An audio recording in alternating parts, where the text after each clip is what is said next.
Schedule তো খুবই বাজে অবস্থা, কোনো লাইন দেয় নাই, বুঝতেই পারতেছেন। অবশ্যই টিকিট তো নাই, কোনো টিকিটই নাই। টিকিট তো পাওয়া যায় না, ব্ল্যাকারদের কাছে বেশিরভাগ থাকে, এই আর কি। না না না, এটা তো কোনো সময় ঠেকাইতে পারে না। তা আজকে না, কোনো সময় ঠেকাইতে পারে না, কোনো কিছুই না। এসব সময় সবই ফাও কথা, আর কিছুই না। এছাড়া আর কিছুই না, আমরা তো টিকিট পাই না, ব্ল্যাকারদের কাছ থেকে নিতে হয়। না, শিডিউল বিপর্যয়ে কোনো কিছু বলা হয় নাই। আমি হচ্ছে যে সকালবেলা আসার পরে আমি 7টার দিকে আসছি, আসার পরে দেখলাম হচ্ছে যে কোনো কিছু কাউন্টারে কোনো কিছু বলা হয় না এবং ডিসপ্লেতে শো করে না। তো 7:15 আউট হওয়ার পরে জিজ্ঞেস করার পরে বলতেছে যে এটা লেট হবে।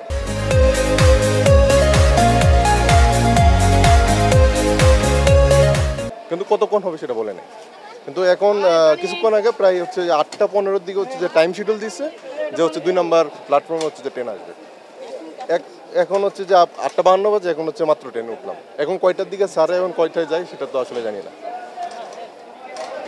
আসলে আমরা তো রংপুর এক্সপ্রেসের যাত্রী, আমাদের গাড়ি হচ্ছে 9:15 আর কি। তো আমি যতটুকু এখন পর্যন্ত খোঁজ নিতে পারছি, আমার ট্রেন অলরেডি ক্যান্টনমেন্ট পার হয়েছে। আমার মনে হচ্ছে আমাদের টাইম অন টাইমে ছাড়তে পারবে, হ্যাঁ, 9:10-এই ছাড়তে পারবে। এটা আমার কাছে মনে হচ্ছে। আসলে অনলাইনে গিয়ে অনেক কষ্ট টিকিট কাটতে হয়, টিকিট আসলে পাওয়া যায় না, সত্যি কথা বলতে। টিকিট মানে 1 ক্লিকের আগে অনেক টিকিট শেষ হয়ে গিয়েছে, এরকম আমরা এবারও দেখেছি। আমরা ফ্যামিলি অনেকে চেষ্টা করেছি, অনেক সময় পারি না আর কি। দেখেছে কোনো না কারো সহযোগিতা নিয়ে অনেক সময় কাটতে হয় টিকিট আর কি। আমি 11 সুন্দর প্রভাতীর যাত্রী, সেটা হলো আপনার 7:15-তে ছাড়ার কথা, কিশোরগঞ্জের উদ্দেশ্যে যাবে, কিন্তু এটা এখন পর্যন্ত লাইনে দেয় নাই। আমার দেখায় শুধুমাত্র যে সোনার বাংলা ঢাকা চট্টগ্রাম ওইটাই জাস্ট টাইমে গেল, আর একটাও জাস্ট টাইমে যায়নি। ওই যে সামনে যে টিকিট চেক করে প্ল্যাটফর্মে ঢুকানোর, এখানেও যথেষ্ট শিথিলতা আছে, টিকিট চেকই করা হয় না, মানুষ অবাধে ঢুকতেছে।